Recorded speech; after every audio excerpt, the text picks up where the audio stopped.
What's up guys, Mike here, the Detroit Borg, and today we finally get a look at the iPhone 7 and 7 Plus. I'm going to compare them in this video to see what exactly you might want to pick up.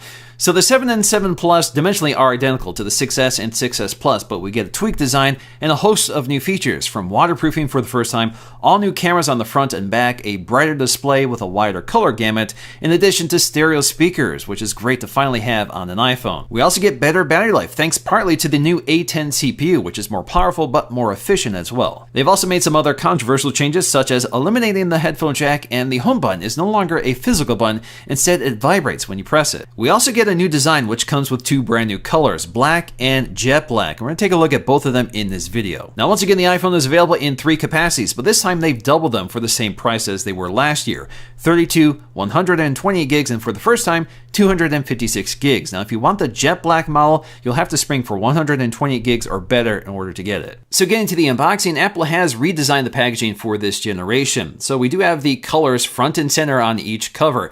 But of course, if you get the jet black version, you're going to get a very distinctive black box to go with it. So it's a bit different than the rest of them. So of course, I have one of each color to show off so we can take a look at them side by side. So let's get started with the iPhone 7. Now the plastic surrounding the packaging is now much easier to take off. They actually give you a tab to pull it off. So previously you actually had to cut the plastic off, so they've made this a little simpler. So next up we can go ahead and lift up the lid, and the first thing you see here won't be the phone, it's actually the paperwork. So this is a little packet that pulls up, and once you get that out of the way you can see the phone. Inside we'll find some paperwork, including a quick start guide, which is a bit different than we've seen in previous generations, so it explains some of the features here. We also have the regulatory and warranty information, in addition to Apple stickers, which are now on this clear plastic sheet. And unfortunately, all these stickers are still white, so they're not color matched to the phone. So getting to the phone itself, it does have a little plastic tab along the bottom, so we can use this to pull it out of the box. So it's wrapped in plastic to keep it nice and protected, and we can go ahead and peel this off. And of course, that's the last time this phone is going to be this clean looking, especially with these black colors. Now next up, let's get to the accessories, which have been redesigned for this generation of iPhone. First up, we have something that hasn't changed, and that is the 5-watt power adapter,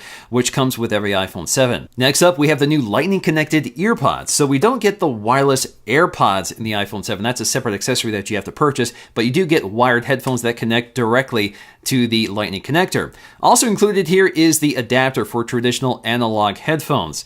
So you do get that with every iPhone 7 purchase, so at least you have an adapter in order to use your old headphones. And lastly, at the bottom of the box, we get our lightning cable. So getting to the unboxing of the iPhone 7 Plus, obviously identical to the iPhone 7, just scaled up to size. So all you have to do is remove that plastic sleeve, pop open the lid, and inside, first thing you'll see is the paperwork. Setting that aside, we'll find the phone just below it, wrapped in plastic, which comes off very easily. And of course, I have the gold version in this case, as well as the silver version. And in terms of the accessories, they're also identical. They're just more widely spaced for the bigger box. So when it comes to setup, it's pretty familiar for any iPhone. There's a few differences here, but for the most part, it's the same as the iPhone 6S. So we can go ahead and set up our Touch ID sensor, Apple Pay, and Siri voice recognition, which can be done wirelessly as you could with the iPhone 6S.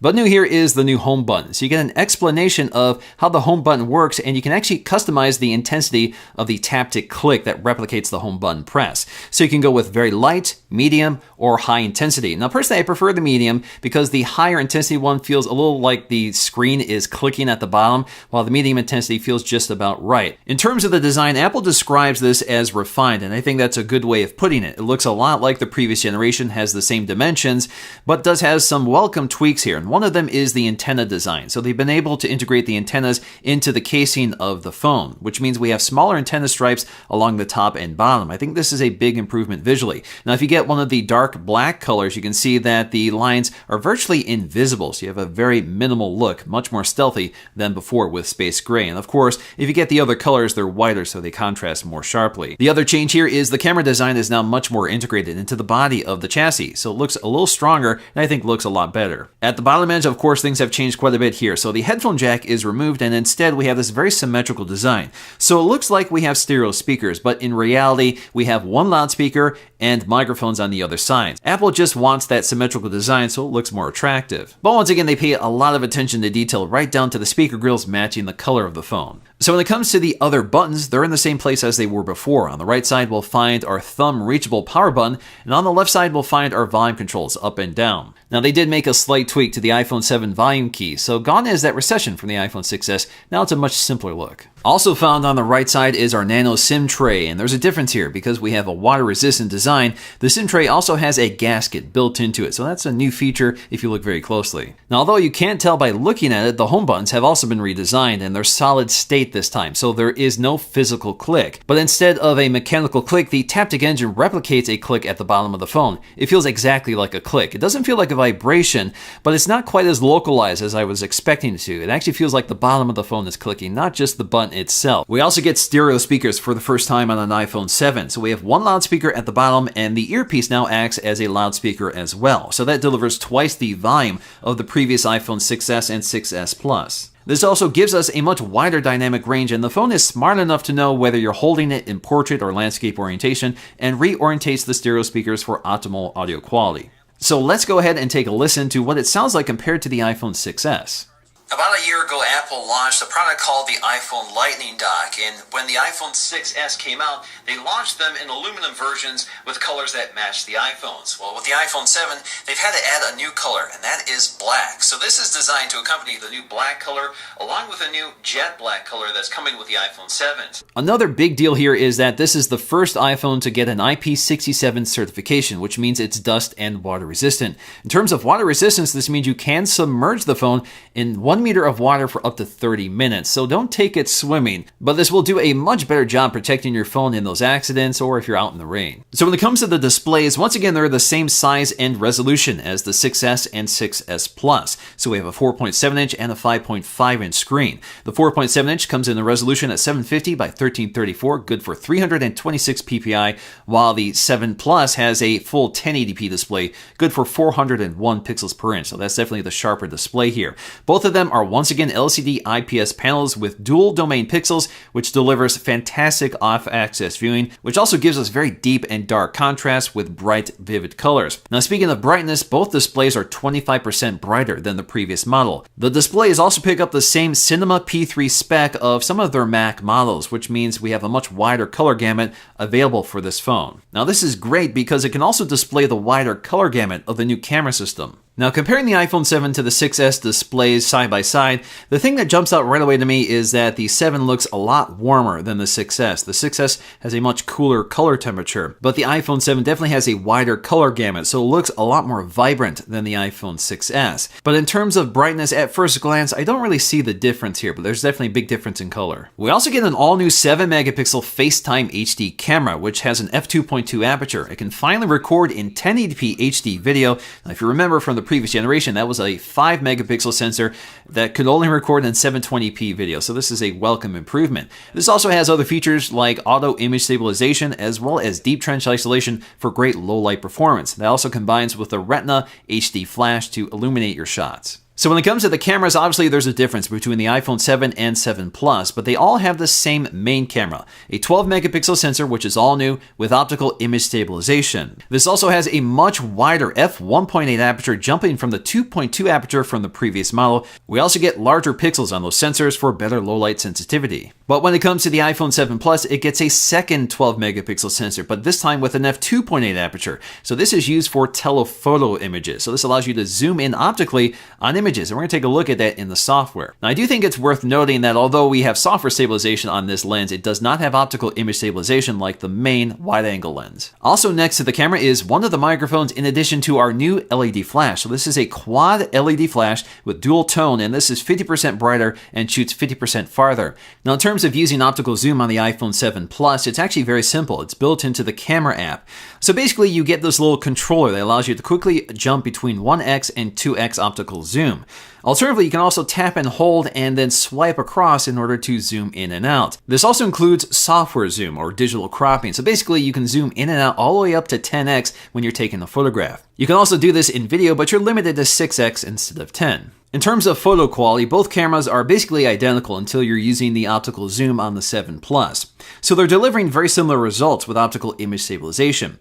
Now in terms of bright daylight conditions, again, we're using a 12 megapixel sensor, so we're not going to see increased sharpness, but we're definitely seeing increased color and better exposure because we have a wider aperture with an f1.8 lens, which means we're getting a lot more light into the camera, and the pixels on the sensors themselves are larger, which means there's better sensitivity. So you're seeing a lot crisper detail, even if we're not seeing higher resolution. The other great detail about this camera is that we have a shallow depth of field thanks to the f1.8 aperture. So that means you can get those blurred background shots with a focus on your subject. And because we have those focus pixels built into the sensor, that means the camera is able to focus very quickly and smoothly on your shot without having to spend too much time figuring out which point you want to focus on. We also have 4K video recording, but this is something you have to turn on under settings. You can't do it from within the app, which is kind of strange. So you have to go to settings, photos, and camera and turn on 4K video recording. So with 4K video recording with optical and software stabilization, handheld video looks extremely smooth. And of course, we benefit from the wider aperture that lets more light in, the better sensor, and the wider color gamut. So 4K video definitely looks a lot better on this phone than it did with the previous generation. And the other great thing here is that we can quickly switch between the wide angle and telephoto lens while recording video. You can even use the software zoom to smoothly zoom in and out on your shot. Now this camera is particularly well suited to low light conditions, so in extreme low light conditions, you definitely see brighter shots, especially if you compare this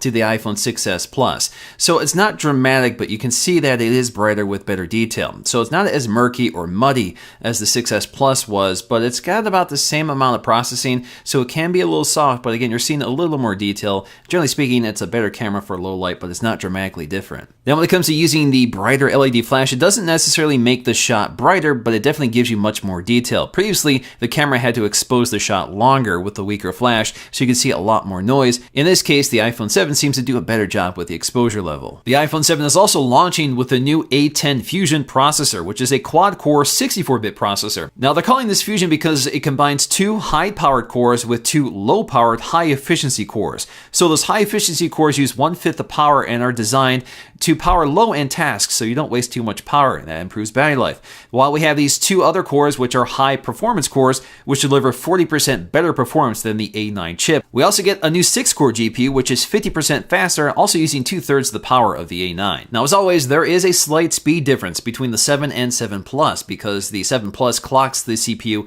a bit higher.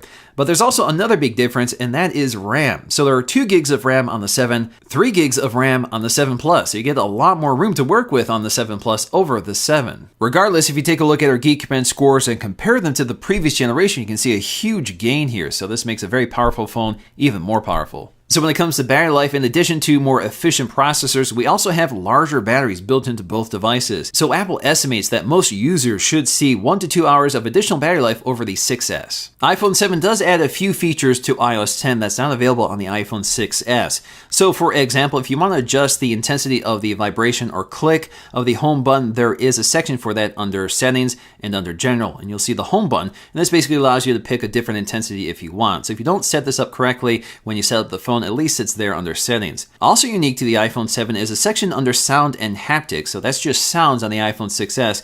But if you go to the bottom of that list, you'll see system haptics, and that's because we get haptic feedback in some areas of the system on the iPhone 7 versus the iPhone 6s. So for example, when you toggle this switch on and off, you actually get a taptic feedback as you do so. Now, as always, the iPhone 7 Plus once again has a unique software experience compared to the standard iPhone 7. And that's because we have landscape view for many apps. That actually includes the home screen. So that's able to take better advantage of this larger, more higher resolution display. These phones are also launching with iOS 10, and I did a very extensive look at iOS 10 in a previous video, which I'll leave linked in the description below if you want to check that out.